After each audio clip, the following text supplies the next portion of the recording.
So it's now we know that it's there in writing that Epstein was funding this, while the Bitcoin Foundation, which imploded, was run by Brock Pierce, who was Jeffrey Epstein's advisor on crypto since 2011. So this gets more intertwined than I could have ever imagined. And as we'll continue to discuss, it even gets worse from there.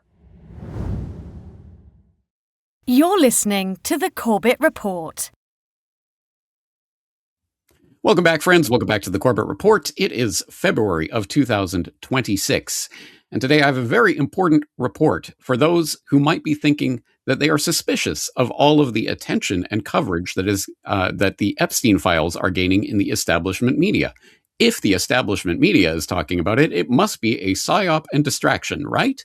Well, it might be a distraction of sorts. That is a distraction from some of the really scandalous, truly amazing information that we have uncovered in these Epstein files. And specifically, I'm not talking about the more prurient and more sensational headline-grabbing types of scandals. I'm talking about a scandal that you may not have heard about, but is probably one of the more important revelations from the Epstein files so far.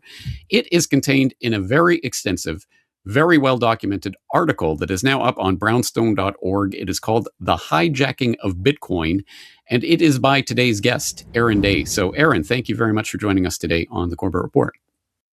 Thank you for having me on. All right, let's get into this article, which starts by saying the original vision for Bitcoin was simple: peer-to-peer digital cash, free from banks and government. However, this article argues that this vision was deliberately hijacked, as Bitcoin is now pushed as digital gold, a scarce asset for Wall Street with slow and expensive transactions for everyday use. All right, well, Aaron, my audience may or may not be familiar with the ins and outs of the development of Bitcoin in the crypto space. So just to get everybody on board, perhaps we can start with just some basic information. You start by talking about the 2015 to 2017 block size fight. So can you tell us, what was the original Satoshi Nakamoto white paper vision for Bitcoin? What were the block size wars about? And how did that subvert that original vision? Sure. Well, I'd like to start by taking a step back even before that, which is to go back to 2008 when we had the financial collapse, well, the global financial collapse, but certainly, a lot of it was centered in the United States. And, at this point in time, the banks were bailed out to the tune of billions of dollars. 10 million plus people lost their homes. And so there was actually a bit of unity coming out of the financial collapse and the bailout, where you had the Tea Party on the right and you had the Occupy Wall Street movement, which was manufactured, but nevertheless, you had the right and the left unified in their lack of support and lack of confidence in the traditional banking system for that at that moment in time.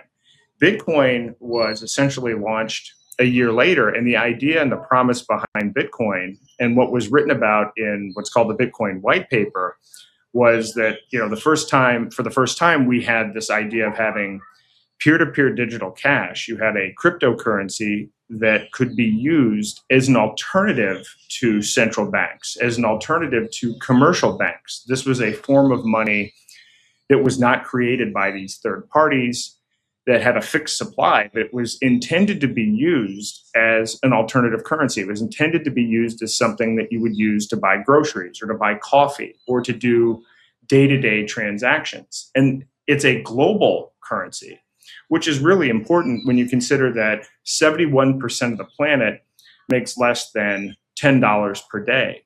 So the idea behind this is that you would now have a currency that you could use for day-to-day transactions that would have low transaction fees. And it's something anyone, anywhere in the world could use for day-to-day purchases. So that was essentially the starting point. That was what the white paper was about. And that's how people were using Bitcoin in the early days. I was introduced to Bitcoin in 2012 by a guy named Roger Ver, who was speaking at a conference in my home state of New Hampshire called Liberty Forum. And he talked about what I just talked about, which is that, finally we had an opportunity to go around these central banks that, foment wars on both sides and so on and so forth. And that got me excited. And so I actually started using it myself in New Hampshire. In fact, at that point in time, 2012, 2013, there were numerous restaurants and stores in New Hampshire that were accepting Bitcoin as a payment method. And a lot of people don't understand this at all about the initial use of Bitcoin. Most people, because I've gone, my wife and I have been to 27 US states, 4 countries, talking about technocracy and central banks and what you can do as an alternative. In fact, you had me on the solutions report to talk about that a year or two ago at this point. And so we were using Bitcoin for that purpose. And by 2017, there were major retailers and organizations accepting Bitcoin directly. You had Overstock.com, where you can buy everything from furniture to a whole variety of different products. Microsoft accepted Bitcoin directly. Expedia accepted Bitcoin directly. You could actually book your travel and flights. There were Subway sandwich franchises that were taking Bitcoin. It was really hitting mainstream adoption. And then all of a sudden in 2017, Bitcoin went from being fast and inexpensive to use, in fact, cheaper than using the traditional financial system. If you're using a credit card, for instance, the credit card processor typically charges 29 cents per transaction plus 3.29% of the transaction. And at that point in time, Bitcoin was better, faster, cheaper money. But then all of a sudden, as the usage surged, by Q4 2017, you were seeing average transaction fees of $50. And it would take anywhere from 7 to 10 days to actually finalize a transaction. Well, obviously, no business can afford to pay $50 for transaction fees, and no one's going to be willing to wait 7 to 10 days. And so all of a sudden, people stopped using Bitcoin for day-to-day transactions, and which we'll get into. The narrative started to shift. People stopped talking about Bitcoin as peer-to-peer digital cash, and then out of nowhere, people started talking about Bitcoin as being digital gold. They started talking about it as being a store of value, something that you don't spend, something that you just hold on to. And because there are only 21 million Bitcoin, allegedly, that will ever be created, it's even more scarce than gold. And, therefore, you should hold it and never spend it. And so this shift happened. And, kind of the end point of the shift was 2017, but it turns out there was a process building up to that from, kind of 2015 to 2017. And we now know more specifically who the players were. And it does involve Jeffrey Epstein. It involves people from traditional finance that were involved in funding and not only the changes to the system itself, but were heavily involved in what I'll call the propaganda to change the public narrative from a digital currency to this store of value. And for people who need more detail and information on that process of the hijacking of Bitcoin and what the block size fight was about, I would highly recommend that they read the book by Roger Ver with Steve Patterson, Hijacking Bitcoin, The Hidden History of BTC. It's at hijackingbitcoin.com. It goes through that history and talks about some of more of the detail of what you just mentioned there. But let's start bringing in the Epstein side of this. And in order to do that, I think we have to start at least setting the pieces on the table here. So perhaps we can start by talking about the early Bitcoin Foundation that was running in the early 2010s, that funded the core Bitcoin developers, how that collapsed and what came in to fill the vacuum of that collapse.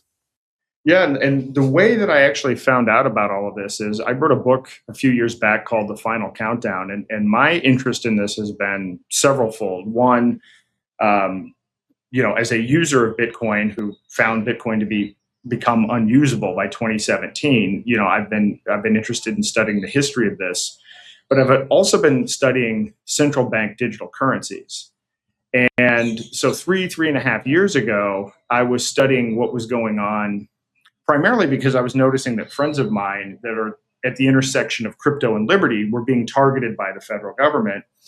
And I looked into, well, why is this happening? Why specifically are people that are promoting Bitcoin and other cryptocurrencies as an alternative to central banks? Why are these people being targeted by the federal government? And then I discovered that there's a global movement to roll out central bank digital currencies. And the central bank digital currency is a digital form of fiat that can be tracked, programmed, and censored by the government and other third parties. So this is if you're interested in freedom and privacy, the last thing you want to see is central bank digital currency rollouts. And so as I started researching this, I found that there are 134 countries around the world at various stages of developing and rolling out CBDCs. 11 countries have already rolled out CBDCs.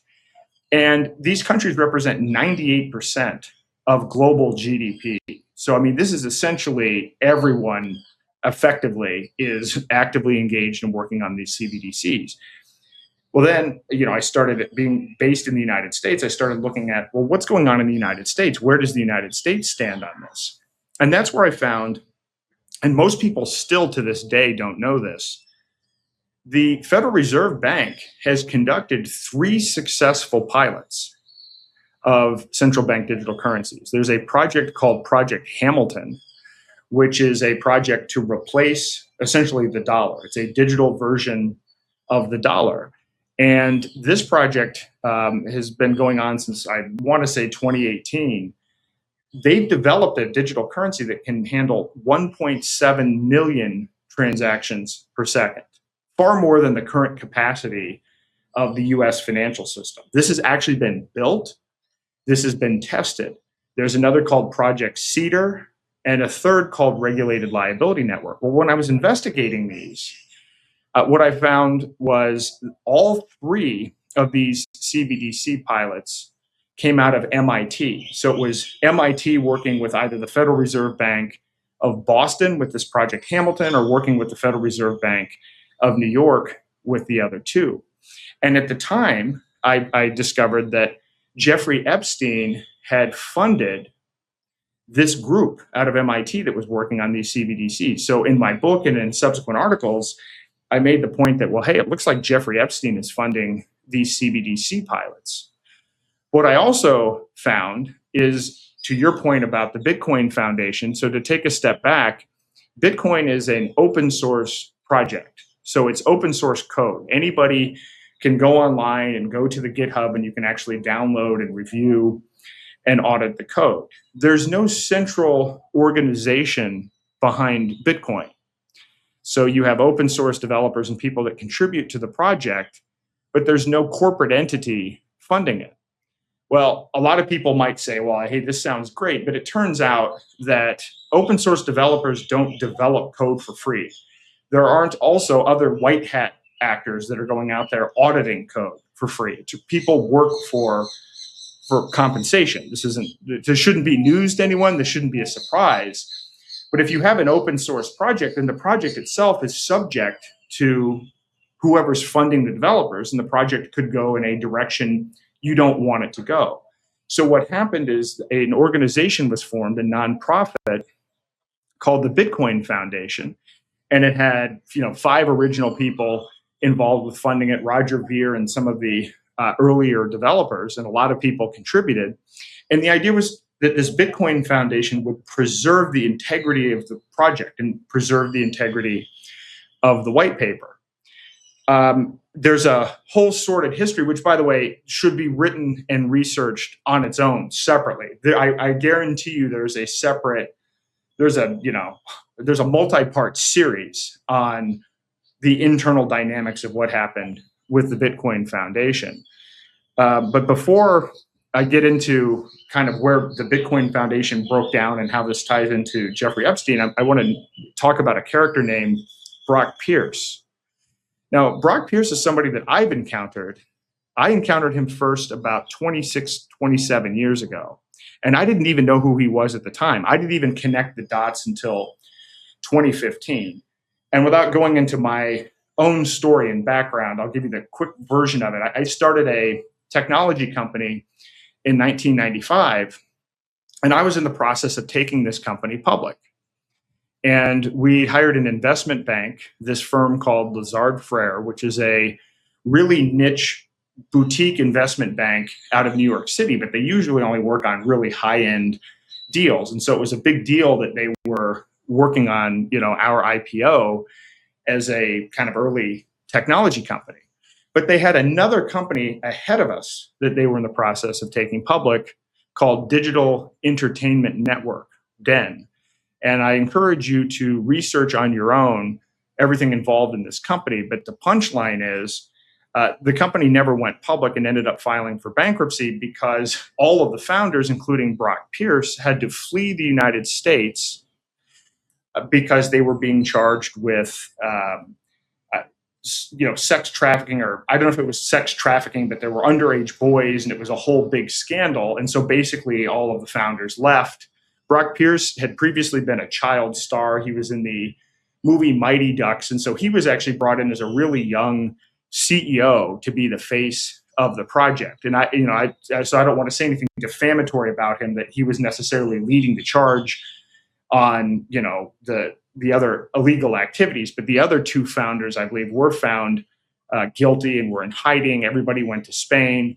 Needless to say that their IPO didn't happen, and this actually impacted me directly because it actually shut the IPO window because the taint surrounding this project. And so I didn't know anything about it. I didn't pay attention. I couldn't have told you it was Brock Pierce then, but it resurfaced that then all of a sudden, the same guy, this same Brock Pierce, ended up becoming the chair of the Bitcoin Foundation. And I thought that was weird, just based on his background. I'm like, why is this guy the chair of the Bitcoin Foundation? But we later find in the Epstein files that Brock Pierce went to Little St. James Island to an event hosted by Jeffrey Epstein in 2011. I believe it was called a Mindshift conference. A whole bunch of people from diverse technical areas were kind of sharing ideas and brainstorming and networking. And coming out of that 2011 event, essentially Brock Pierce began advising Jeffrey Epstein on all matters related to cryptocurrency. Now, I will tell you, no one knew this. I mean, I've been involved in crypto since 2010. I know people that have been involved in crypto since I was involved in 2012. I know people that have been involved since 2010. No one knew that Jeffrey Epstein had any involvement at all. Even the article that I wrote suggesting that he was involved in CBDCs, I only found one article where Jeffrey Epstein was ever interviewed talking about Bitcoin, and it was in a publication called NexaWeb from 2017. So the only article we ever have from Jeffrey Epstein is in 2017, where he discusses the fact that he believes that Bitcoin is not a currency. The peer-to-peer digital cash is outlined in the white paper by Satoshi Nakamoto, but rather he thinks it's a store of value. And I thought it was very bizarre. Like, why is the only article this guy ever has on this topic him talking about this narrative shift? It didn't make any sense to me, but I suggested in an article that, hey, maybe he was involved in not only funding MIT and these CBDCs, but then this other part where the Bitcoin Foundation, as I mentioned, is this nonprofit that's funding these developers, where Brock Pierce is the chair. In 2015, that organization implodes. They have a whole series of internal issues, financial issues. Some of the people on the board had issues with the government involving cryptocurrency exchanges and money laundering and so on and so forth. And so it just so happens, as Bitcoin is making this shift from digital cash to digital gold, the funding of the developers went from the Bitcoin Foundation, headed by Brock Pierce, to MIT. MIT started to take over the funding of these developers. And I suggested that Epstein might be involved. And we now know from the Epstein files that not only was he involved, but in an email from Joy Ito, who is the head of MIT, to Jeffrey Epstein, email exchange, Epstein's money was explicitly earmarked to fund these developers. And they even name the developers. There's Gavin Andreessen, there's Vladimir von der Land or something like that, and a guy by the name of Corey Fields. So now we know that it's there in writing that Epstein was funding this, while the Bitcoin Foundation which imploded, was run by Brock Pierce, who was Jeffrey Epstein's advisor on crypto since 2011. So this gets more intertwined than I could have ever imagined. And as we'll continue to discuss, it even gets worse from there. It does. And you've already painted quite an incredible picture there. And for people who need to see the evidence, obviously, Brock, my video editor, will be showing this on the screen, the specific email exchanges that you're talking about. But of course, they're all contained in this voluminous article that we're discussing here. So we've set the table, and now we have a sense of some of the players that are on this table. How do things develop from the point that we have MIT starting to literally fund the core developers of Bitcoin? How does the change take place, and what other organizations and people are involved in it? Well, there's another step that actually happened before MIT took over the funding of the developers, and this involves the company Blockstream that you'd mentioned. And Roger Vere's book and Steve Patterson's book, Hijacking Bitcoin, goes into this in some detail, but I do want to explain a little bit about what Blockstream is and how all of this fits in. So Blockstream is a company that was started by a few early Bitcoin core developers. And the basic idea behind Blockstream is this.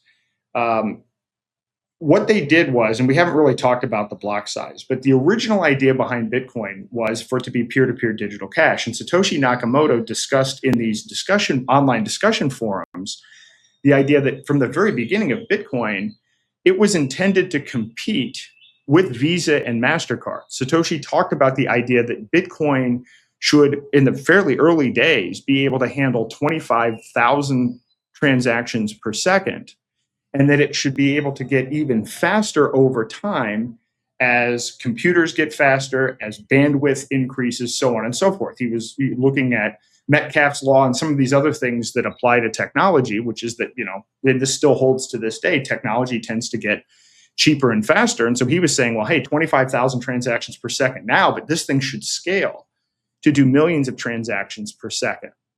And so the way Bitcoin works is you have what are called miners, but I'll try to simplify how this works. You have computers all around the world that are trying to solve very complex math problems that are very expensive in terms of computational power to solve these math problems. And the computer that solves the math problem first gets to add the transactions from in this 10-minute interval. So every 10 minutes, a new math puzzle is solved and new transactions are added to the blockchain. So it's an immutable ledger, and every 10 minutes, there are new blocks of transactions being added to the blockchain. And the way that it was structured was, at the very beginning, every 10 minutes, if you solved this math problem, you would get initially 50 Bitcoin for solving the math puzzle, plus whatever transaction fees happen to occur in that block of transactions. And then every 4 years, this reward that started out as 50 halves. So after 4 years, the miners would receive 25 Bitcoin for each block that was solved. And then 4 years after that, 12 and a half, et cetera. And you keep on doing this halving until at some point at the end, 21 million Bitcoin have been created, and that was the fixed cap. Well, why was this structure put in place? The structure was put in place as an incentive early on. While there weren't a lot of transactions and transaction fees, it was an incentive for miners to secure the network and to have a lot of different computers competing to solve these math problems so that you didn't have the concentration of the network in the hands of a small group of people. This was the economic system of Bitcoin. And so there was the original design had no limit to the size of the blocks. So in other words, the original idea was, well, yeah, we should be able to process 25,000 transactions per second. These blocks were expected to become large, and the miners were expected to be computers that were in big data centers. This was, again, Satoshi talked about this at length.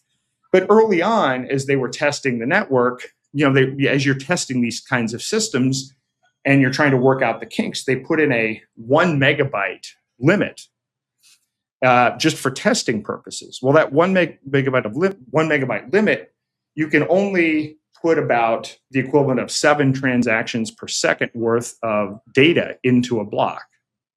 So this was initially done as a test. And then this is why we discuss in the hijacking part of this, a whole bunch of people then decided, well, we're going to make that 1 megabyte cap permanent. And they put a whole bunch of argumentation around it. The network needs to be decentralized, so on and so forth.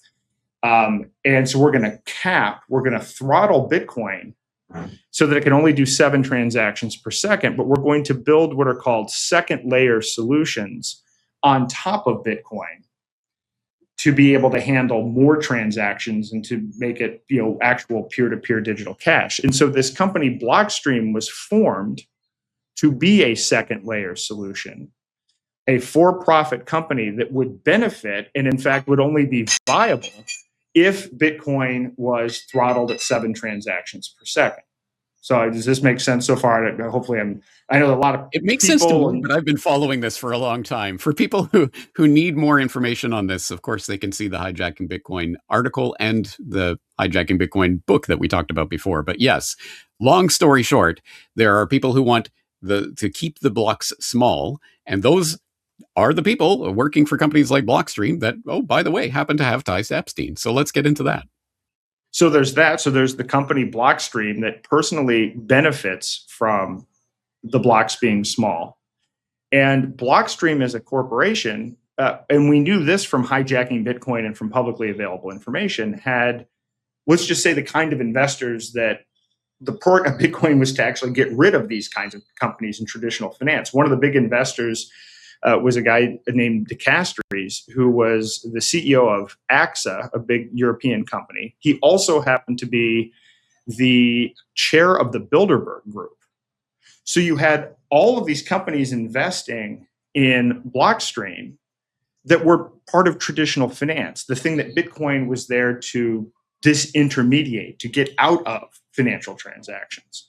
Well, what we found in these Epstein files is that Epstein actually invested in Blockstream before the collapse of the Bitcoin Foundation and before he funded the developers who cemented the changes that Blockstream benefited from. This was absolutely bombshell information for everyone. No one knew this. This was not something that was widely known at all. And in fact, the CEO of Blockstream, from the emails, apparently visited Epstein's island, as did others involved with Blockstream, and nobody had any idea that this was going on. So in other words, to simplify this, Epstein invests in Blockstream, a company that benefits from Bitcoin being throttled.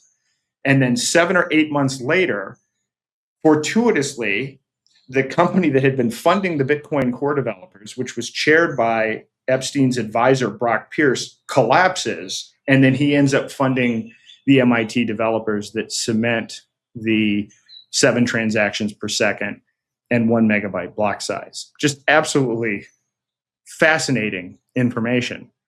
But it gets even more bizarre as we go through this. Because remember, my first foray into this was, hey, it looks like, why is Epstein funding these CBDC pilots?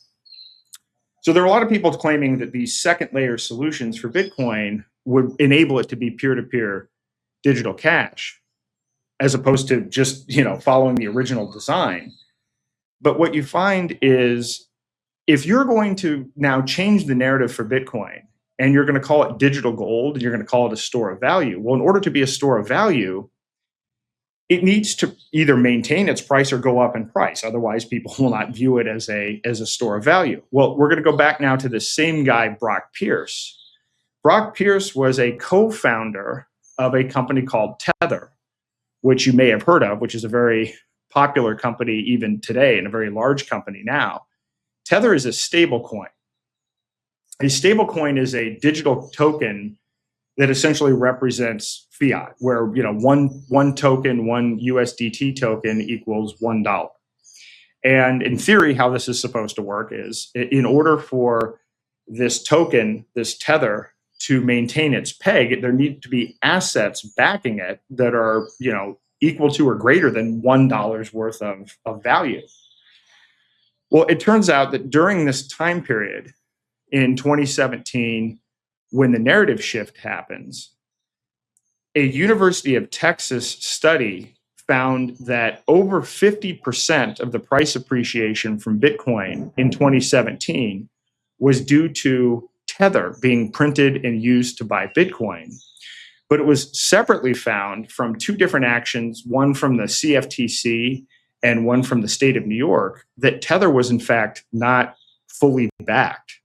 And that the CFTC found, I believe, that there were really only 27 cents worth of assets backing $1 worth of Tether. In other words, they were printing Tether out of thin air and claiming it was backed by fiat, which is also money that's printed out of thin air, but it wasn't. And then they were using that to pump the price of Bitcoin, which is what created the whole store of value narrative to begin with. So in other words, what I'm suggesting is the whole idea that Bitcoin is a good store of value is a fabrication based on this fake Tether printing that, Brock Pierce was the co-founder of that company, while also the guy responsible for handing over the development of the funding of the development of Bitcoin and hobbling it to MIT through Jeffrey Epstein.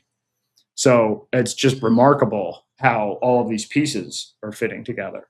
More and more remarkable because it isn't just Brock Pierce connection. There's other connections to this stablecoin space that present themselves in the Epstein files. Like, who's been in the news recently for his Epstein connections? Oh, Howard Lutnik, who denied having extensive Epstein ties. Turns out he does have some Epstein ties. Let's talk about Howard Lutnik.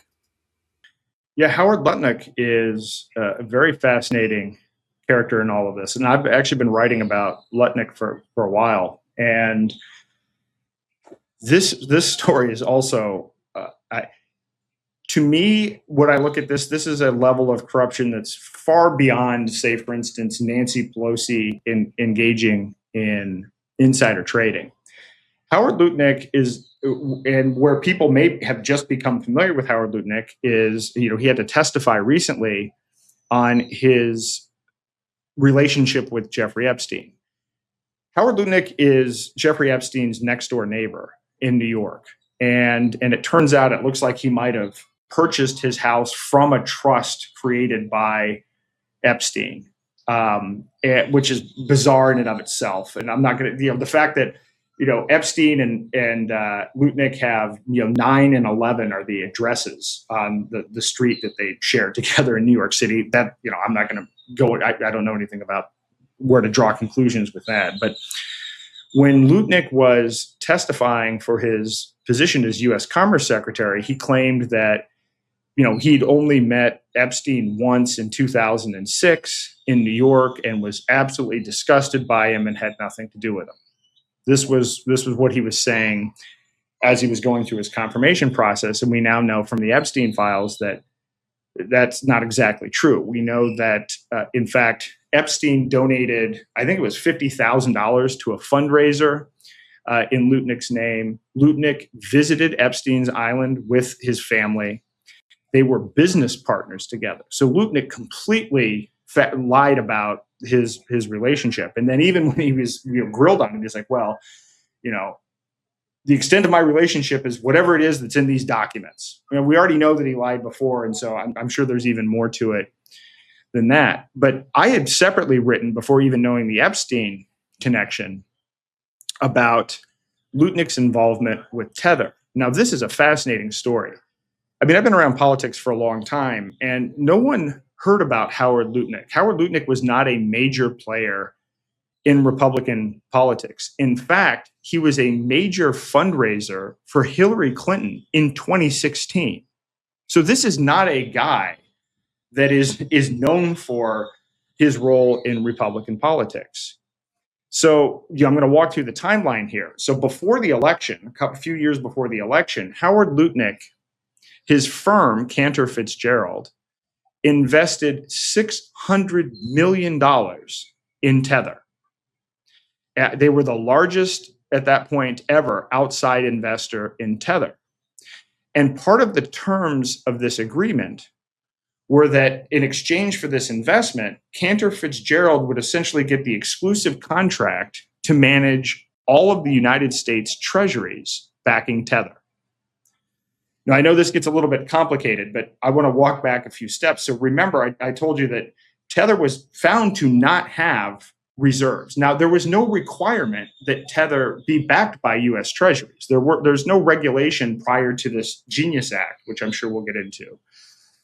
There was no requirement that you had to back your stablecoin by U.S. treasuries. You could, for instance, back it by gold, silver, Bitcoin, other cryptocurrencies, whatever, just so long as you had adequate backing, there was no rule or regulation. So Lutnik gets involved to manage treasuries. Now, did Tether even have treasuries? I want to point out at this point, which, by the way, to this day is still true, Tether has never passed an audit.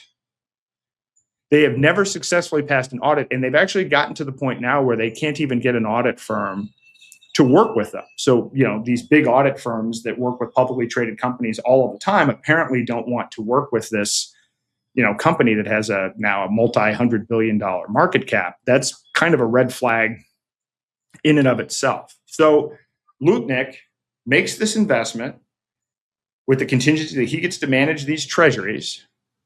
Then all of a sudden he gets involved in Republican politics. Now remember, he's a big fundraiser for Hillary Clinton in 2016. He goes from that to being the chair of Donald Trump's transition team. This is a massive position.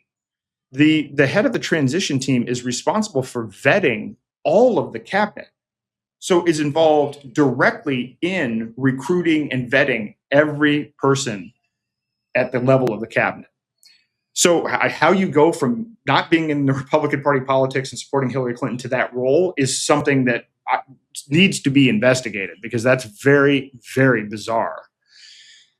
But what's worse than that is originally Lutnik was trying to engineer and put himself up for Treasury Secretary. He was actually trying to position himself. There was a big kind of debate about this. And we now end up with this guy, Scott Bessent, who is an advisor to George Soros, which is a whole other separate bizarre situation. He ended up getting the Treasury position, but there was a whole bunch of infighting and everything back and forth because Lutnik wanted the job. Well, think about this. Lutnik just cut a deal with his company to manage the treasuries for Tether, and then he wanted to become the Treasury Secretary. I think that was even found to be a little bit too blatantly corrupt. And so instead, Lutnik ended up as Commerce Secretary. But what he did was worked closely with this guy named Bo Hines. Bo Hines was brought in to be an advisor to Trump on crypto matters. And Lutnik, working with Bo Hines and others, drafted something called the Genius Act. Now, I've spoken a lot about the Genius Act, and a lot of people don't understand what the Genius Act is or what the implications are. As I mentioned, I was fighting CBDCs. I continue to fight CBDCs, and Trump came out and said, well, we're not going to have a CBDC. And he signed an executive order saying there's going to be no CBDC. So now people think that issue is dead. But in essence, what we have instead is something much worse. We've passed something called the Genius Act, which I'm saying is a backdoor CBDC. What this legislation says is if you are a private stablecoin issuer, a regulated stablecoin issuer, one, you have to follow all of the financial surveillance that comes out of Congress currently, the Bank Secrecy Act, know your customer laws, all of that. You have to comply with all of that. So in other words, your stable coins can be tracked and frozen and are now under the control of Congress. But on top of that, you now have to back your stable coins only with U.S. treasuries.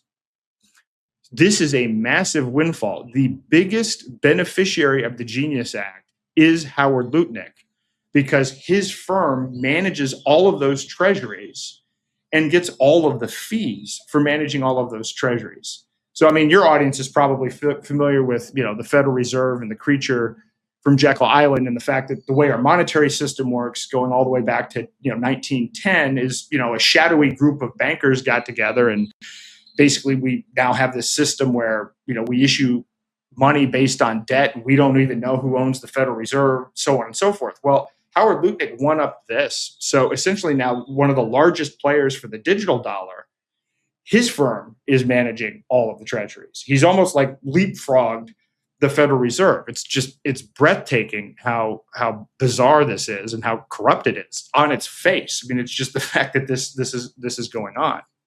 Well, now we know that I suspect this. I haven't been able to prove this yet, but I have to think that somehow Pierce and Epstein were involved in bringing Lutnik into this, because there are emails, and I actually also believe that it's likely that Epstein was involved in Tether as well, because we know that through Brock Pierce, Epstein invested in Circle, which is USDC. Well, I mean, what's the likelihood that Epstein's not going to get a chance to invest in the very project that his crypto advisor has started, right? I mean, and in fact, there are emails back and forth where Brock Pierce is asking Epstein to introduce Larry Summers to Tether. So clearly there's communication back and forth where Epstein's involved with Tether. Epstein's involved at the level of, at the very beginning, trying to get Larry Summers involved. And I will point out, since this is timely today, I just saw in the news that Larry Summers has resigned from Harvard, where I believe he was the president, based on his extensive involvement and inclusion in the Epstein files. I mean, again, there's 3 million pages. It's going to take months, if not years, for people to crowdsource and put together all of the pieces on this. I've just focused my part on cryptocurrency and CBDCs and stablecoins, and it's just absolutely breathtaking. So now, I know I'm going a little all over the map, but Bo Hines comes in as a crypto advisor. Bo Hines and Lutnik and others push this Genius Act, which Lutnik's firm is the biggest beneficiary of. And then 10 days after the Genius Act passes, Bo Hines leaves as Trump's crypto advisor and becomes the CEO of USA Tether, the USA subsidiary of Tether. Now, look, we are all familiar with revolving doors in government. I mean, this is very common in Wall Street and certainly in pharma, where you'll see somebody from the FDA who then goes on to become an advisor. But even usually there's kind of an understanding of, hey, we should at least wait 6 to 12 months. This guy left after 10 days. And so now Tether is one of the first official government sanctioned stablecoins in the world. And Howard Lutnik is the biggest financial beneficiary. All of this, and Tether has never passed an audit. I actually, before the election, I was trying to get to Trump through people that are his advisors, telling him, I think that Tether could be the Big Short 2.0. And now, based on the government involvement and the overlap of people in the administration, I think this thing is going to be too big to fail, because when you study the history of Tether and the people involved, I mean, the people that are involved with founding this were involved with, alleged Ponzi schemes prior to their involvement with Tether. There's nothing about this that looks legit for this to essentially become like the main shining example of crypto innovation and so forth coming out of the US. There's one other reason that the government was so eager to pass the Genius Act. As you probably know, the U.S. has now almost $39 trillion in debt, and no one wants to buy U.S. debt anymore. Japan is not in a position to be able to buy U.S. debt. China is selling U.S. debt, and certainly Congress isn't going to do something like balance the budget. We're continuing to have $1.5 trillion deficits every year. So how are they going to fund that? Well, by requiring these stable coins, which, by the way, are popular. Let me tell you how popular stable coins are. In the last 12 months, globally, stable coins were used in $33 trillion worth of financial transactions. That's actually greater than Visa. And at the rate that it's growing, By 2030, it will be $120 trillion, which is more than Visa, MasterCard, and direct deposit combined. So this is a really popular solution all around the world. And now, because of that popularity, by requiring these stablecoins to be backed by treasuries, our Treasury Secretary Bessent initially said he believes we'll be able to sell $2 trillion worth of treasuries. In other words, we'll be able to fund $2 trillion in additional government debt. And he's since expanded that to now $3 trillion. So what we get out of the Genius Act is a backdoor CBDC that funds at least $3 trillion in additional debt, where our Commerce Secretary's firm is the biggest beneficiary. It's just mind-boggling. It is overwhelming. And I truly hope people at least have the sense to understand that this is monumental, truly world-changing information about what is going on the monetary scale right now. And most people, unfortunately, will not, because this is highfalutin economic sort of stuff, whatever. All I know is my stable coin will help invest for my retirement or something along those lines. But again, the scale of what has just taken place, hey, crypto, decentralized, fight the man, it's against the central banks, we can go around, we don't need them, disintermediate the banks, yay, to stable coins backed by treasuries. And that maneuver that has taken place, that most people don't even understand, don't know, don't care, is incredible. And the fact that Epstein's fingerprints are on every part of this is itself incredible. Just to tie the little bow on the Epstein, Lutnik, 9/11 reference, whatever that might mean, it just so happens Lutnik is another one of those lucky people who happened to miss 9/11, because, of course, Cantor Fitzgerald in the North Tower of the World Trade Center, but he wasn't there on 9/11 because he was taking his son to kindergarten that day, so he missed 9/11. His brother did die, along with several hundred other Cantor Fitzgerald employees that day, but Howard escaped and went on to become Howard Lutnik. Well, interesting part of that story. But again, there's so much information that we've already gone through today, so much more detail in the article itself. So I will direct people to it. But I think you sum up with a very good summary here. You say, Epstein funded the MIT devs who killed Bitcoin as cash. Brock Pierce ran the Bitcoin Foundation into the ground, opened the door for Epstein's money, brokered Epstein's Coinbase stake, which we didn't even get into, sat in Epstein's mansion pitching Bitcoin to Larry Summers, co-founded Tether, and kept emailing Epstein until 2018. Tether then printed unbacked dollars to pump Bitcoin 50% in 2017. Howard Lutnik, who lied about cutting ties with Epstein, took over management of Tether's $130 billion plus treasury reserves before he even joined the Trump transition. He pushed for Treasury Secretary, missed, landed at Commerce, installed his ally Bo Hines as White House crypto advisor, had Hines run through the Genius Act, then watched Hines quit the White House and immediately become CEO of Tether's US subsidiary. Just an incredible amount of information. And you sum up with every single player is connected, every single move was coordinated. The Genius Act entrenches the exact loopholes Tether has lived on. This is not Big Short 2.0. This is Big Short 2.0 on steroids, pre-planned and run by the same network that already owns the outcome. Just an incredible amount of information and detail here. So once again, I'll exhort people to read this article. But I guess the real question here, Aaron, is what should we do with this information? Well, I want to say this. That article I wrote pretty quickly, just because of the pace of development and how relevant it is to what's going on. But there's another article that I've written for the Brownstein Institute that hasn't been published yet, but it's 12,000 words, and it goes into the Genius Act, financial regulation, and something called the Clarity Act, because I do want to talk about the fact that there's something even worse than the Genius Act on the horizon, and people don't understand it at all. People don't even know what's going on, and it's called the Clarity Act. Now, if you've heard about the Clarity Act, you will hear it as this is going to provide clear rules of the road for people to be able to buy and sell crypto, so on and so forth. This is not what it's about, and it's not a bill that's about crypto. It's about creating digital tokens that can be programmed, tracked, and censored for everything that we own. So if the Genius Act covers how we pay for things, the Clarity Act adds this surveillance and tracking to everything that we own, our stocks, our 401ks, commodities, oil, agriculture, eventually real estate. All of it is going to be tokenized. Larry Fink has talked about this. At BlackRock, he said that everything is going to be tokenized.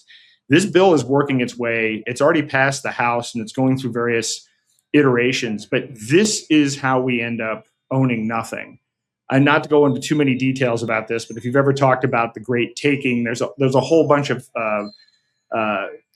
legal framework shifts that have happened in the United States since 1994 that essentially make it so that the next time there's a financial collapse, you might think if your broker goes out of business that, well, hey, those are my investments. I'll just point those over to a new broker. Well, it turns out in all 50 states, they've changed the laws so that, in fact, your economic interest in these investments will go first to the creditors of your broker, which namely will be the 4 largest banks in the US. Once you create digital tokens that represent these contracts, then when there's a financial collapse, they're going to be able to basically shift everybody's assets with a click of a button. So I wanted to mention that because it's relevant and it's active right now. And Howard Lutnik's firm is positioned to be a major beneficiary in this as well. So you ask what we can do. We have to absolutely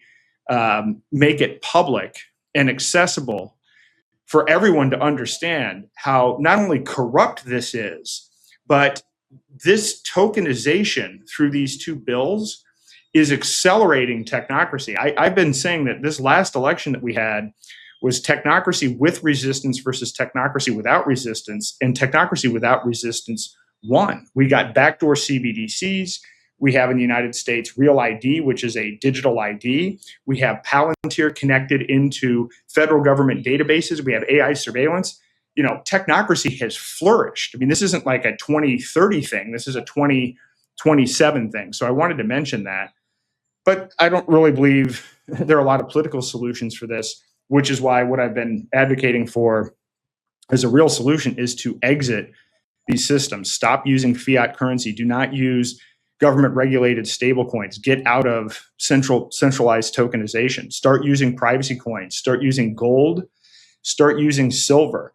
Exit the healthcare system in the United States, which, my wife and I have launched it's a free service. We don't make any money off of it. It's a global medical tourism marketplace.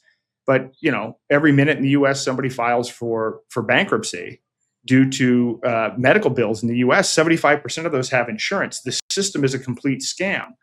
Exit that, cancel your insurance, form a trust, and then investigate using medical tourism where you can actually save up to 80% and get better healthcare outcomes. The real solution to this is for us to take our lives back, to take back our free will, and to build parallel systems. At this point, this is the way, and we can do it, but we really don't have a lot of time. And I have been, for the 3.5 years, I've been saying this is it. Technocracy is it. Digital currencies, this is the platform. But it's even happening faster than I could have ever imagined, and it is more corrupt and incestuous than I could have ever imagined. And now, for the first time, because of these Epstein files, we can actually follow the money and start tracking what's going on. All right, an incredible amount of information. I'm very much looking forward to that 12,000 word deep dive and hopefully more information yet to come. But for the meantime, we will direct people to brownstone.org for this article that we're talking about today. It's called The Hijacking of Bitcoin. Everything that we have talked about today will be in the show notes for today's episode at corbettreport.com/Epstein Bitcoin. For all of the notes and all of the links to everything that we're talking about. I think we're going to leave it there for today. Aaron Day, thank you very much for this deep dive and for bringing it to our attention. Thank you for having me. Money. It is the economic water in which we live our lives. Will you tell the American people to whom you lent $2.2 trillion of their dollars? We spend our lives working for it, worrying about it, saving it, spending it, pinching it. So all that information is available in our commercial paper program. And who got the money? But what is it? Where does it come from? How is it created? Who controls it? Tell us who they are. No. 100 years ago, in 1913, the Fed was created. The banking cartel wrote their own rules and regulations. They're not agencies, Your Honor. They're persons under FOIA. There is no other agency of government which can overrule actions that we take.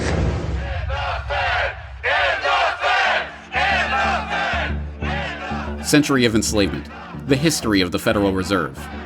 Watch the documentary for free and access the transcript at corbettreport.com/Federal Reserve, or support the filmmaker and purchase a DVD copy at newworldnextweek.com.